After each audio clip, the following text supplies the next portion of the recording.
इस चैनल पर बताई जाने वाली सभी घटनाएं सत्य घटनाओं पर आधारित हैं। हम प्रत्येक विषय पर गहराई से शोध करके प्रामाणिक जानकारी प्रस्तुत करते हैं। हमारे उद्देश्य केवल सत्य को सामने लाना और जागरूकता फैलाना है। कृपया हमारे वीडियो को ज्ञानवर्धक दृष्टिकोण से देखें।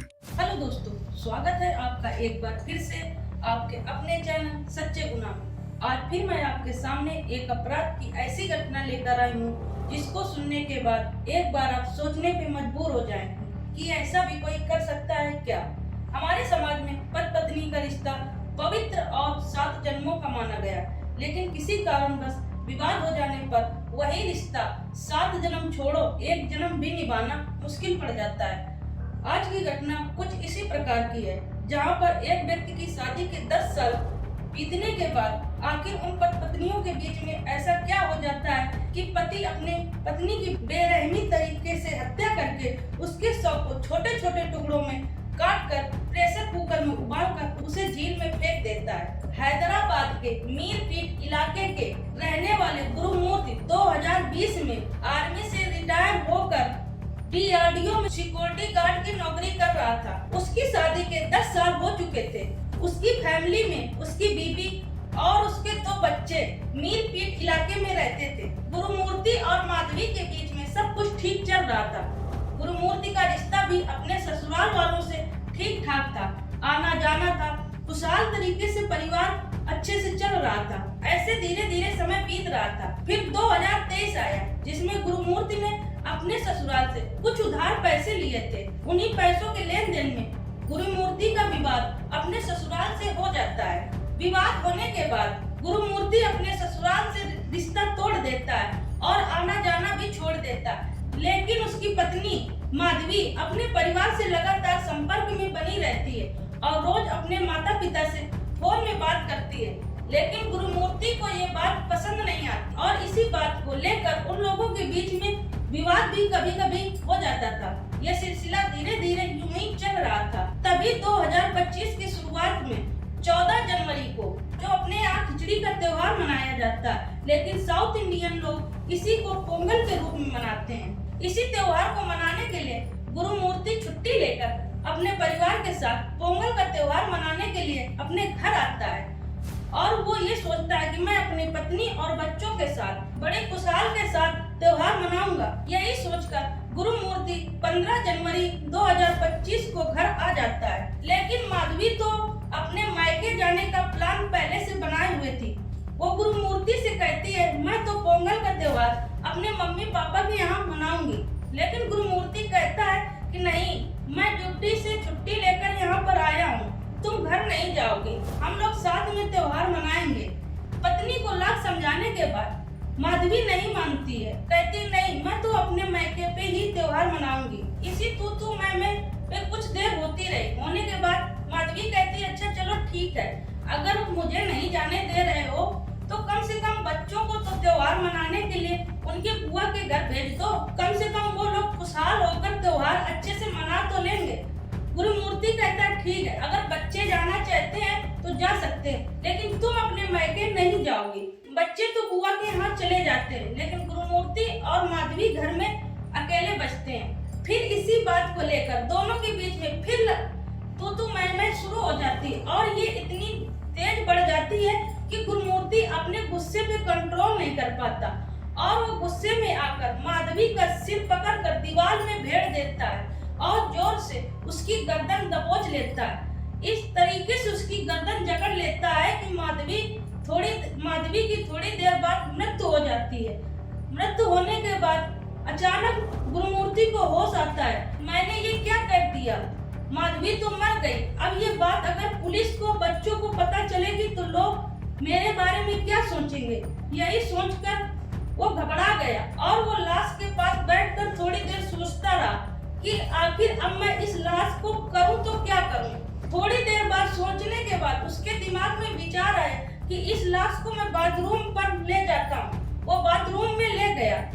लाश को ले जाने के बाद फिर वो उसके छोटे छोटे टुकड़े करने लगता है। छोटे छोटे टुकड़े करने के बाद आराम से फिर वो सोचता है कि इन टुकड़ों को काफी देर अगर मैं घर में रखा रहा तो इनसे बदबू आने लगेगी।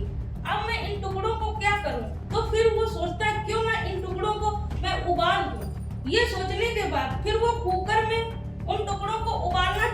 देता है। इस तरह वो 72 घंटे तक टुकड़ों को उबालता है। मांस को उसने इस तरह उबाला कि मांस से हड्डियां सारी अलग हो गईं।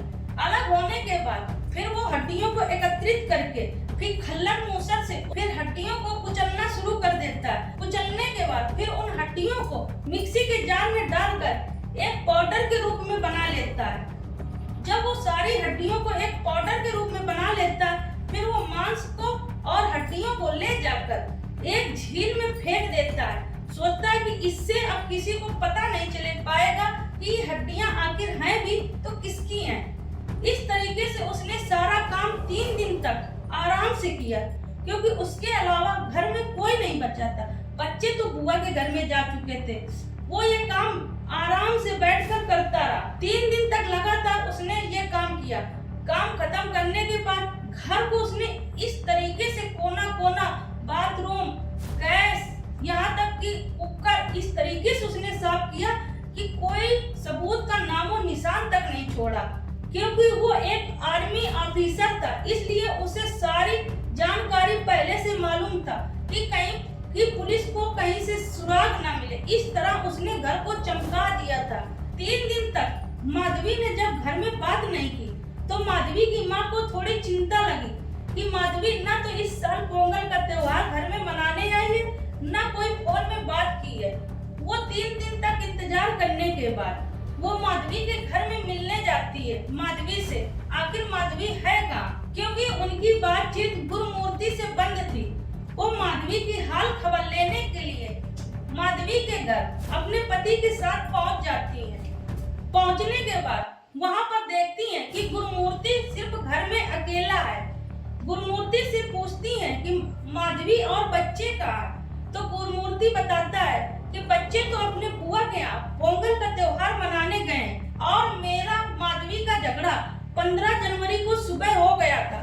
वो इसी झगड़े से नाराज होकर कहीं घर छोड़कर चली गई है। मैंने 3 दिन तक काफी उसकी तलाश की, लोगों से पता किया, लेकिन अभी तक उसका मुझे कोई पता नहीं चल पाया। ये बात सुनकर माधवी की माँ थोड़े अचंभव में पड़ गए कि आखिर माधवी लड़ाई झगड़ा छोड़कर गई है तो कहाँ गई है, ना मेरे पास आई है, फिर वो कहाँ गई है। ये सोचकर माधवी की माँ और उनके पिताजी परेशान हो जाते हैं और कहते हैं चलो हमारे साथ और गुमशुदा की रिपोर्ट पुलिस स्टेशन में दर्ज कराएं। गुरुमूर्ति अपने सास ससुर के कहने पर उनके साथ पुलिस स्टेशन जाता है और बताता है कि 15 जनवरी को सुबह हमारी और माधवी की थोड़ा कहा सुनी हो जाने से माधवी नाराज हो गई और नाराज होकर घर छोड़कर कहीं चली गई है। हमने काफी उसका पता किया, लेकिन अभी तक हमें उसका कोई सुराग नहीं मिला। गुरुमूर्ति के बयान पर रिपोर्ट गुमशुदा की दर्ज कर ली। पुलिस माधवी की खोज में लग जाती और 22 तारीख तक पुलिस खोजबीन में लगी रही, लेकिन पुलिस को कोई सुराग नहीं मिल पाता कि आखिर माधवी गई है तो कहाँ गई है। फिर पुलिस को माधवी के पति के ऊपर शक होता है कि 3 दिन तक पत्नी लापता रही और इसने रिपोर्ट भी दर्ज अभी तक नहीं कराई भी है तो सास ससुर के कहने पे कराई है। इस बात की शंका पुलिस को होने पर गुरुमूर्ति को पुलिस दोबारा पूछताछ के लिए बुलाती है। गुरुमूर्ति से दोबारा जब पुलिस पूछताछ करती है, फिर वही बयान देता है कि मेरी उसकी लड़ाई सुबह हो गई थी। लड़ाई होने के बाद वो कहीं घर छोड़कर गुस्से में चली गई है। इस बार गुरुमूर्ति के बयान में कुछ परिवर्तन लगा, लेकिन कोई सबूत ठीक से न होने के कारण फिर पुलिस गुरुमूर्ति को छोड़ देती है। कहती है कि दोबारा फिर हम आपको जरूरत पड़ी तो बुलाएंगे पुलिस स्टेशन। ये कहकर गुरुमूर्ति को छोड़ देती है पुलिस। कुछ समय बीतने के बाद पुलिस इस केस को अच्छी तरह से सबूत जुटाने में लग जाती है। फिर वो देखती है कि गुरुमूर्ति के घर के पास एक सीसीटीवी कैमरा लगा है। सीसीटीवी कैमरे में पुलिस जब पुलिस सीसीटीवी कैमरे में देखती है तो पता चलता है कि गुरुमूर्ति 15 तारीख को दोपहर को बाहर गई है और थोड़ी देर बाद वो घर के अंदर आई। फिर इसके बाद ना वो कभी घर के बाहर गई, ना कभी घर के अंदर आई।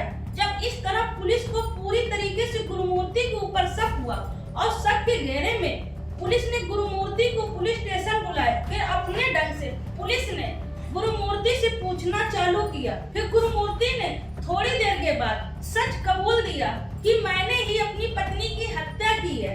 हत्या करने के बाद उसके शव को छोटे छोटे टुकड़ों में काट कर प्रेशर कुकर में उबाल कर अब मैंने उसकी हड्डियों को चूरमा पाउडर बनाकर मैंने झील में फेंक दिया है।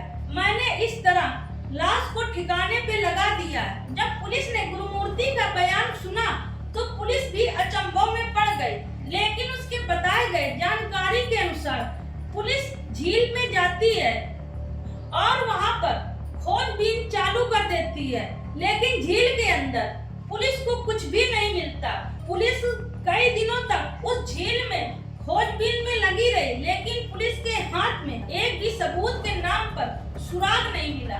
पुलिस फॉरेंसिक टीम के साथ गुरुमूर्ति के घर में पहुंचती है और एक एक कोना और हर जगह छानबीन करना चालू कर देती, लेकिन वहां पर भी सबूत के नाम पर एक खून का धब्बा तक नहीं मिलता।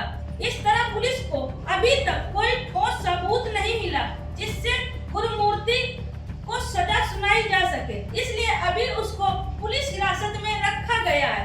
देखो आगे क्या होता है, पुलिस कोई ठोस सबूत जुटा पाती है कि नहीं। अगर इसकी डिटेल कोई मिलेगी तो हम आप तक जल्द पहुंचाएंगे। जब तक आप हमारे साथ हमारे चैनल में बने रहिए सच्चे गुना में और हमारे